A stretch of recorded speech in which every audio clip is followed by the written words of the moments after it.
How many students you've had come to your house? Not much. Oh, good. Not much. Now, when I was full-fledged in Roses, I remember one time we had like a Christmas party and we had like games and a potluck. I remember doing that one year. I remember one year wanting them to come to my house, but for whatever reason, we couldn't work it out.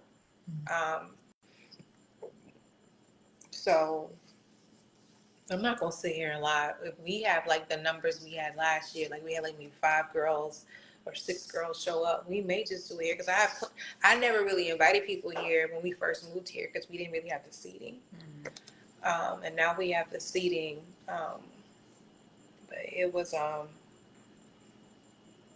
So with Roses, what all does that entail?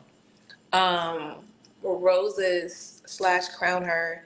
Pretty much these are girls that I've already been working with since middle school, and they just travel with me. So all my girls this year for the first time are all in high school. And so what we do is we try to meet at least once a month. And I usually talk about some type of topic. We have some type of discussion. Sometimes we have game days. Eventually, I'm going to get back to where we used to be, where I used to bring in guest speakers. That's where you can play into that. Guest speakers, I remember it has evolved over time since we had to go off. We were online for a minute.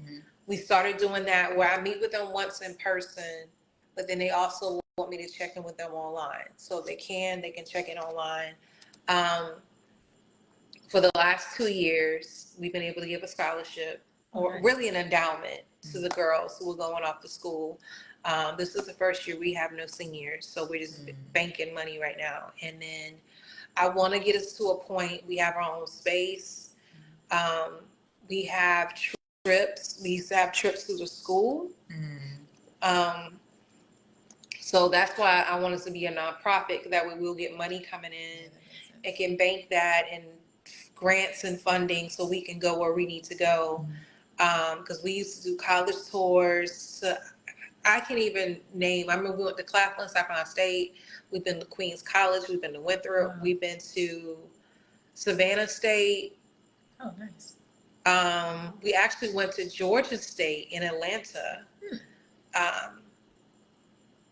I don't recommend traveling to that school. They're in the middle of, I wouldn't say the hood, but it's a very urban-ish area where there's a lot of the homeless community there. So we had to kind of like duck and dodge a little bit. I didn't know. You wouldn't know that for them seeing them on TV because their stadium is really big. Like their football program, I know, plays Coastal Carolina. I think they're in the same division. But trying to think where else we went. Well, we went to a lot. So, because even one of my girls said, well, when we going back on trips? I said, first of all, we got to get funding first. For that, and transportation. We got no buses. We need a bus.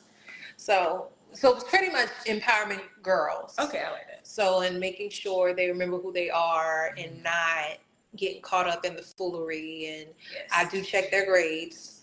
They have to send me a screenshot of their grades. If I say send me your grades. I haven't had to the point where I have to check in with teachers.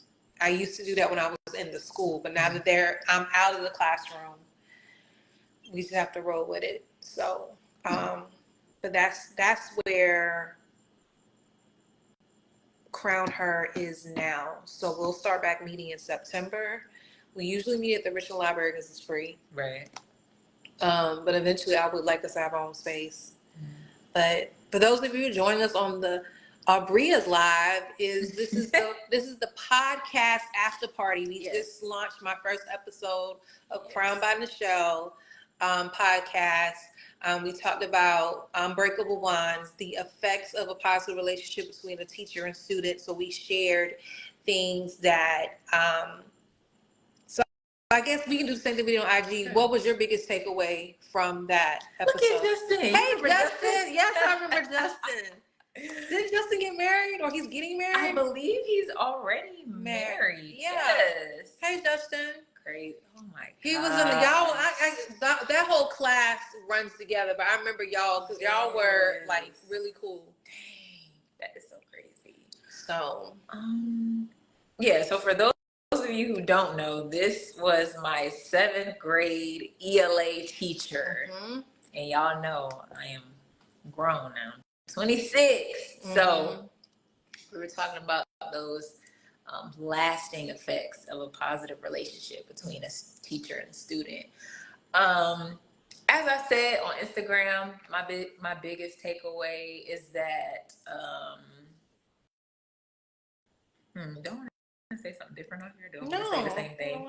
I'm trying to think. Hey y'all, Merry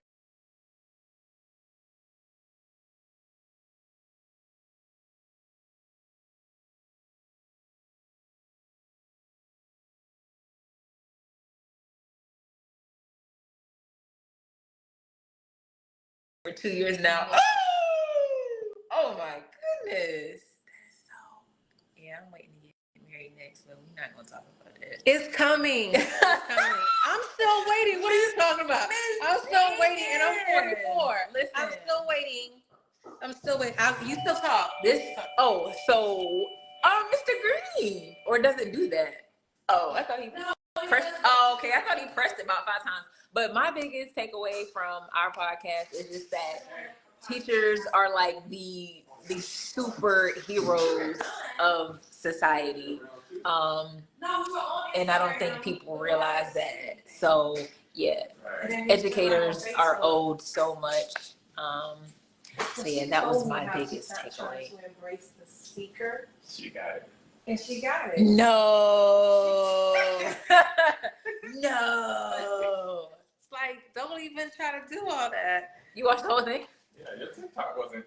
I don't know why. Because like my Facebook is fine, my Instagram is fine, so I don't know why TikTok was acting crazy. It was saying like I had a connection problem, but like I have 5G, so I don't understand where the issues came into play. It was saying I was having a connection problem. That's right. That's so strange. But I was on Miss Jenkins. So you watch it on Facebook or Instagram? Instagram. Okay. That's so crazy. So then I have to figure out, you can't see the comments on Instagram. You using StreamYard? Yeah. But you can see, Facebook told me how I can enable them on StreamYard, the Facebook comments. So I'm just like, y'all just make this not. Yeah, I wouldn't have got on this if it was going to be this complicated. I just would have went on Facebook and called it a day. So. Dang. No, it's a good. So why you didn't do it on Facebook? No, it went on Facebook, but for whatever reason, the comments were not enabled where I could see if someone was saying something. Yeah, usually it would pop up. Yeah, so I literally had the Facebook screen open, the Instagram screen open, so I popped in that and I could see people logging on, but I couldn't see, like, people weren't really commenting. So, but that's Michaela, isn't it? Or no? Or that I might be wrong. Y'all on TikTok? No, this is my Facebook. I don't know if it's Michaela or Michaela, because I had a student named Michaela, but I can't remember her last name was Tori. Yeah. Michaela. I think a lot of people understand what teachers go through when they had to deal with their kids during COVID. Yes and no. Yes and no. Miss Barbara, I'm going to be honest with you, because I really did believe that after COVID, they finally got it and they would treat us better. No. What do you mean if they would have treated y'all better? Like, because how much parents complain about, you have to do all this, and you had your 2 kids, and we have a class full of 30 with IEPs and 504s. You don't think about all that. And to me, and it's not necessarily, some admin get it, some admin do get it, but it's mostly, and that's why I want to go on that, but I don't know how. It's legislation. You're putting these things that we have to do, and you're like, you don't understand what all we have to carry. And some of it is a lack of experience with administration. Hey, Purdue, I used to teach her at long leave. So, but it's,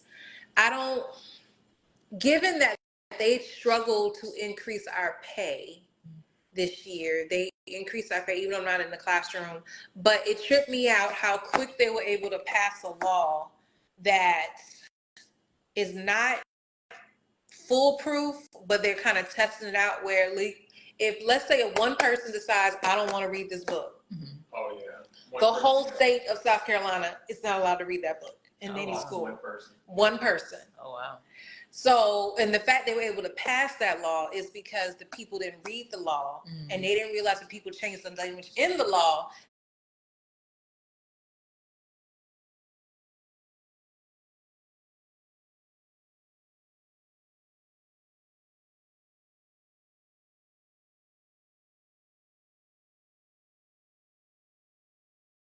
That if no one reads it, we can automatically put it in effect.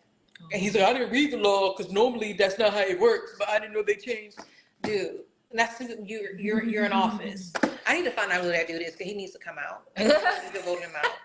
Yeah, that's hilarious. Apply to you, Miss Barbara, that you made it 32 years. I made it.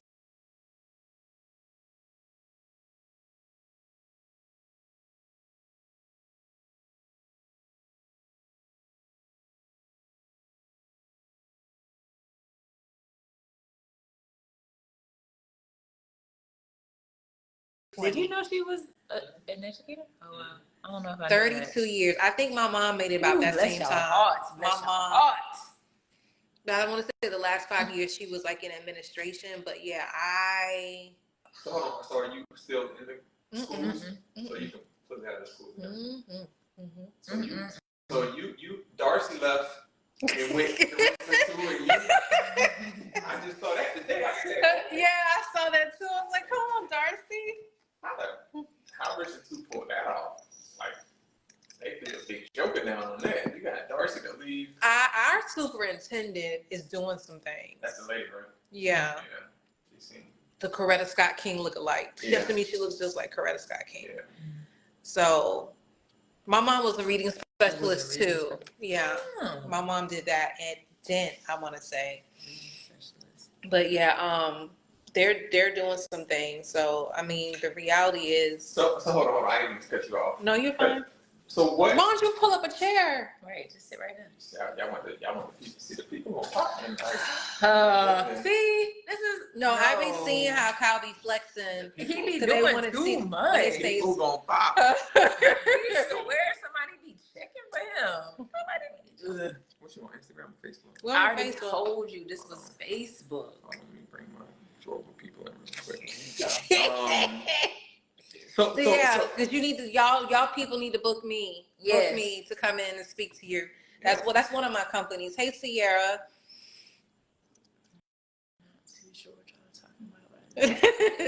Yeah, we this is like a podcast after party. We were talking about the effects of a positive relationship. Bria is 26. I taught her when she was 12. Woo! Which is Crazy. So we're just popping on just to see what people have to say about it. Miss Barbara, yes, teachers are definitely underpaid. Big shout out to I want to say, I don't remember what school district in Atlanta, but I know the starting pay is like 65. Oh, Atlanta Public Schools. Yeah. That's major. Yeah. So if I wasn't in the classroom, I would have made that move. Come on, Atlanta.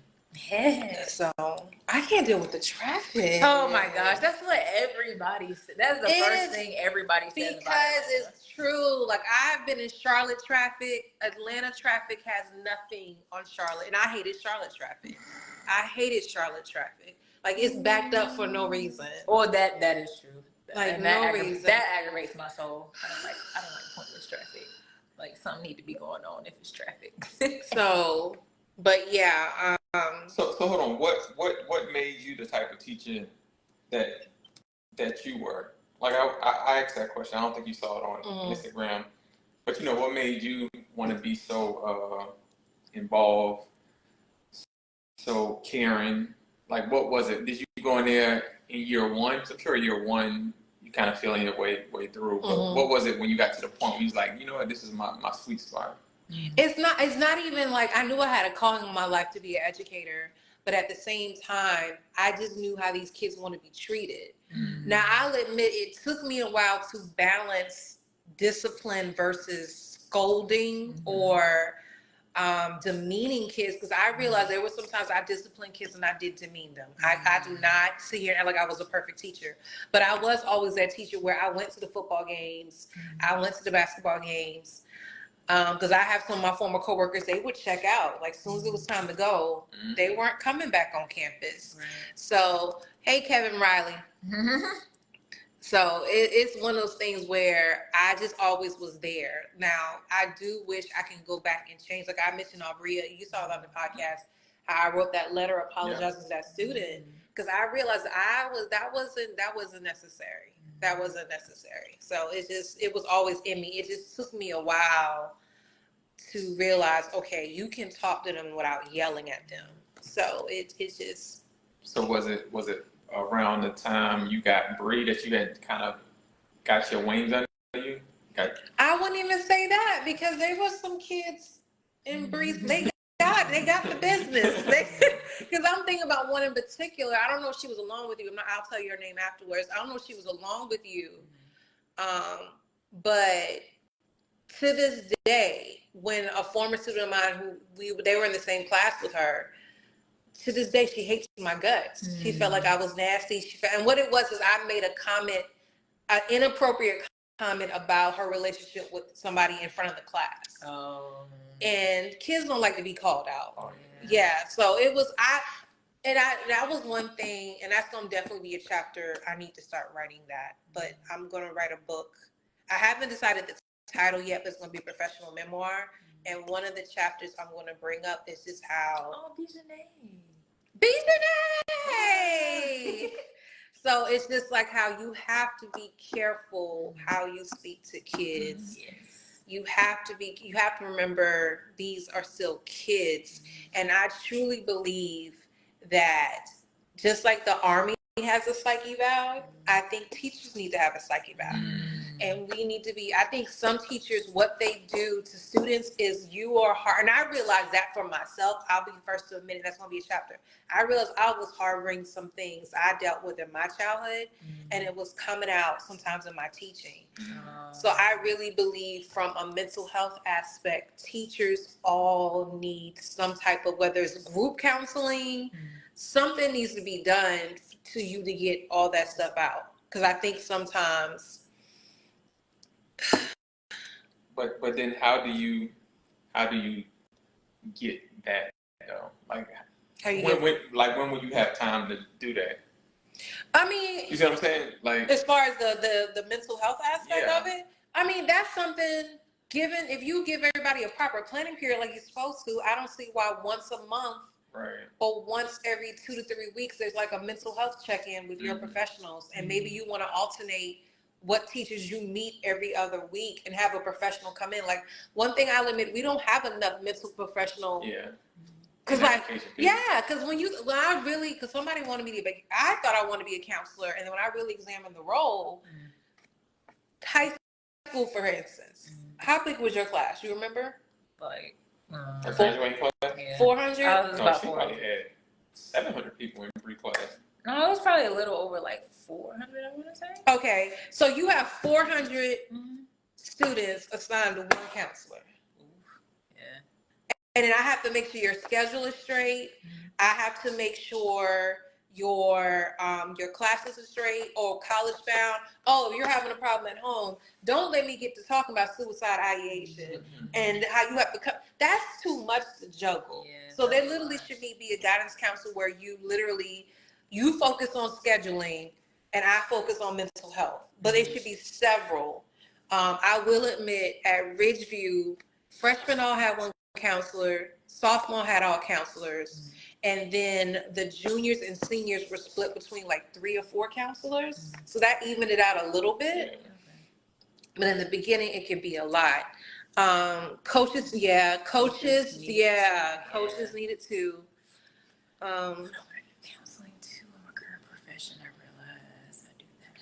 I'm good. Yeah, it's a lot. It's a lot. And when you think about how many kids, like somebody asked me to do administration, I already deal with 100 some students. So you're asking me now to deal with 200 more along with their parents? Nah, I'm good.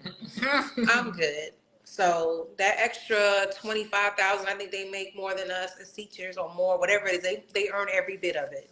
And then it's not just students. They have to deal with facilities. They have to deal with keeping up with the building and making sure things are right with the building, and then making sure some code. It's not even worth it to me. That's one battle not worth fighting. Did your mom play any role in you wanting to be an educator? She's the reason why I didn't want to be an educator. Wow. Yeah. I didn't. And I was like, what? She's like, yeah, you should be an educator. I said, right. Mom used to tell me that all the time. You're gonna be a teacher. You're gonna say, "Ma, no, Ma, no." So I definitely. Hey, Tyra. Me and Tyra actually went to Ridgeview. We ran track together. Oh wow. She's in Atlanta. So. Oh, we got Chantel Roberts. She does tutoring. How important is that? Do you think parents should offer tutorial? Well, should take advantage of tutorial tutoring services? Yeah, outside of school. Yeah, especially if it's not connecting, because sadly, like me and I already discussed, not every teacher can connect with students. But if you see it's not working in school, we had to do that with my son Joshua. He went to Sylvan, and there was another lady he used to tutor with. So, and I thought about too. Think about how many Jordans some people buy for their kids. That's tutoring service for months to get your child where you need them to be. That's so good. Like that extra. Because do they really need 10 pairs of Jordans in one school year? No. So you think about how much you spend on Jordans, and that can be tutoring services. Because the reality is all teachers are required to give tutoring in schools. But if they're not meshing with that that teacher, find other professionals, because there are a lot of teachers out here who are tutoring on the side. Right. And there are a lot of people who have tutoring services. So I definitely recommend getting your child where they need to be. This is not something that's not new. Joshua, we knew early, reading was not his fine point, but with tutoring and with Sylvan, first grade, he was told he was going to fail. Third, fourth grade, he was told he was in town and gifted. But we had to put in the work. But definitely, if you see your child is struggling, and what's so crazy is they make sure their kids, between the SAT classes, they make sure it's not even a matter of how much does it cost. When is it? We'll sign them up. We're the only ones that we struggle, which I don't understand, but then yet your child has all these brand name clothes, all these brand name shoes. Don't miss nothing. Get every I new can't phone. take them, but they don't miss nothing. They don't miss anything. And it's like, do what you gotta do. Yeah, early intervention is the key. Yeah, definitely. Right. So that's one thing I definitely like. Not saying we have bum clothes, but my mom wasn't trying to spend a whole bunch of money on stuff. And then when my brother did decide he wanted to get Jordans, my dad made him cut grass. But we went to like museums, and we went to I can't remember their name. I don't know why I don't forget their names, but they used to have the show Gullah Gullah Island. They came to Morris College for a presentation. My parents took us, and we went to Benedict one year. Maya Angelou was there. Like, yeah, like, right. You can't. You got to make sure your kids are exposed, and make sure that you're investing educationally as much in them as you are in their gear. Yeah, like, come on now. They don't have to have the latest iPhone every time it comes out. For real. They phone more expensive. So, oh my gosh. Yeah. So do you notice a difference between like how parents were like when I was in school versus how they are now? And I'm not saying there's a huge difference, but one thing I accredited, and I don't want to say it was a Blackfoot middle thing. It was just y'all's generation thing. Y'all worked. And one thing I definitely astound, it was you, Bijane, Dominique Lemon, Terrell Vaughn, who these were all-star athletes, but y'all stayed on honor roll. And it was like, y'all got it. And even though I'll admit, I thought Dominique was going pro. But it did not work out. But I know he's an engineer. He's doing something professionally. Like, he's doing big things. So y'all put in the work. And you didn't have, like, the number of failures I dealt with when I had y'all versus now. Don't care. And mind you, we allowed you to redo, retake. We didn't have that when y'all were in school. The grade is lower too. Like, the grades are lower too. So like a 60 or something. Yeah, you can pass with a 60, and that was failing. What? So 60 is failing. So it's I don't now I get why they changed the schedule because something about our grading scale did not compare to colleges, and there were certain states who they had that same scale. So athletes seemed that they had a higher GPA than ours. So they were trying to be competitive. That's what I heard. I don't know if that's how true that is. But my thing is, we give you all these opportunities to get the work turned in. And y'all had to do paper and pencil. Y'all didn't do a whole bunch of typing stuff. So did. These kids got their own personal Chromebook. You'll sit there, that you turn the document in. It's just, So it's a level of hustle that y'all had that, not saying, because I have some kids, they work. Joshua worked, but it's something missing where you just eyelash weave down to the floor, but yet your grades look like who did it and why. Yes. I don't understand that. Yeah, that's so crazy. Yes, Ms. Brenda, they have a lot of opportunities from the credit recovery. We didn't have that. We didn't have that for y'all, where literally if you fail, it used to be if you fail, period, but now you have to fail with like a 52 or 59, and you go to credit recovery during the next quarter and make up that work, and then you get bumped up to a 60. Oh, okay. See, yeah, they have that for high school and middle school. So it makes no sense. It makes it sweet. Yes. So when I hear kids, I hear, like, for a child to fail you, you just sat there. You just, and I don't understand that. And that's one thing y'all, because I'm trying to think, when I had y'all, I'm thinking about one in particular who I knew failed me.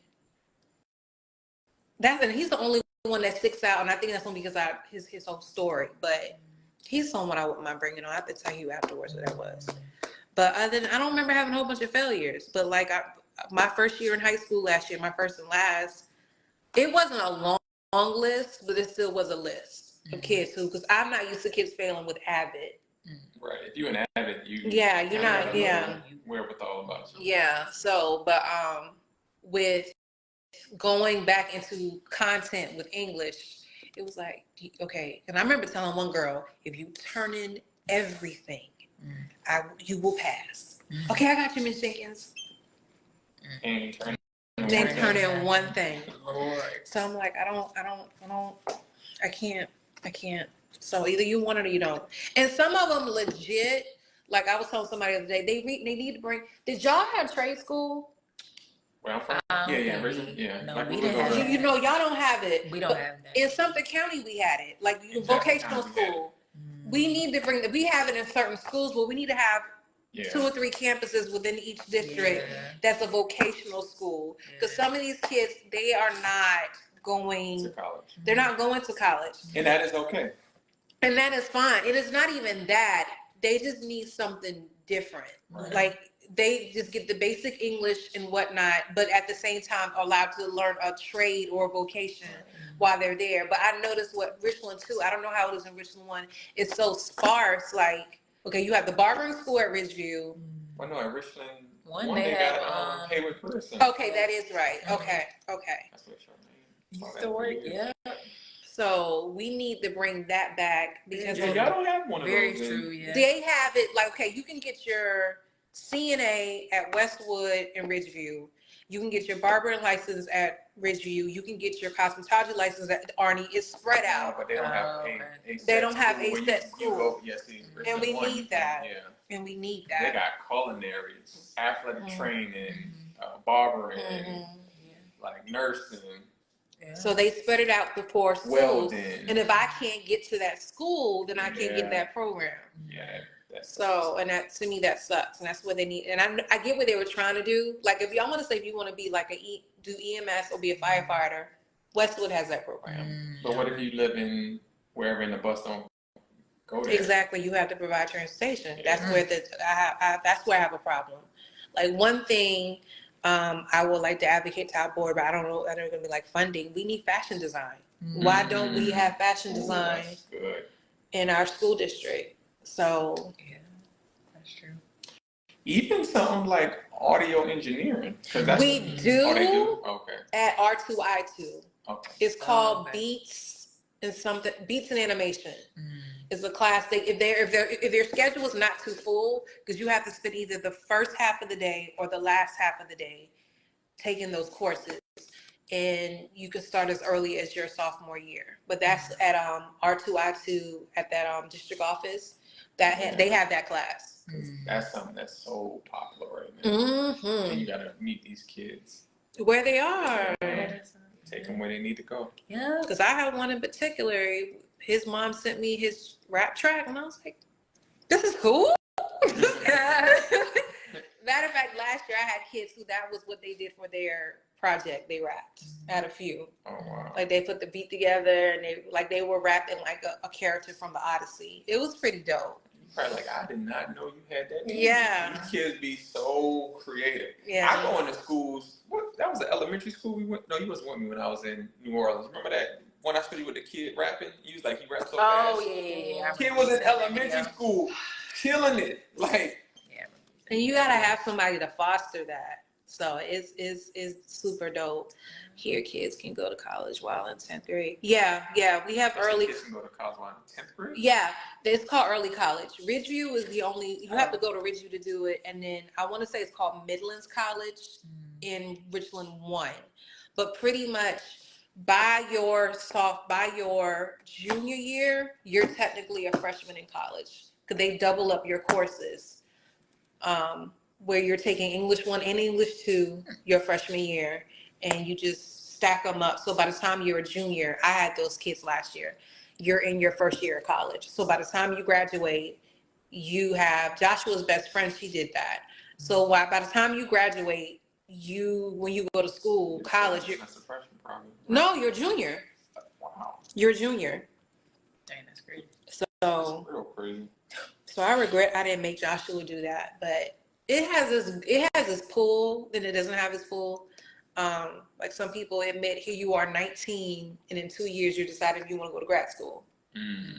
Versus 19-year-olds are still, getting adjusted to being in school. So, but they, the way Ridgeview was, the professors would come on campus, and they would go to those classes, and they try. I mean, it's a rewarding program. So,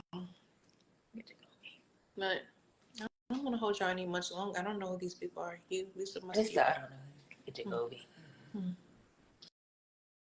see Jacoby? The Alabama ambassador. No, I was looking at that question. He's so like, I just can't. All right, y'all. Farewell. Oh, my leg.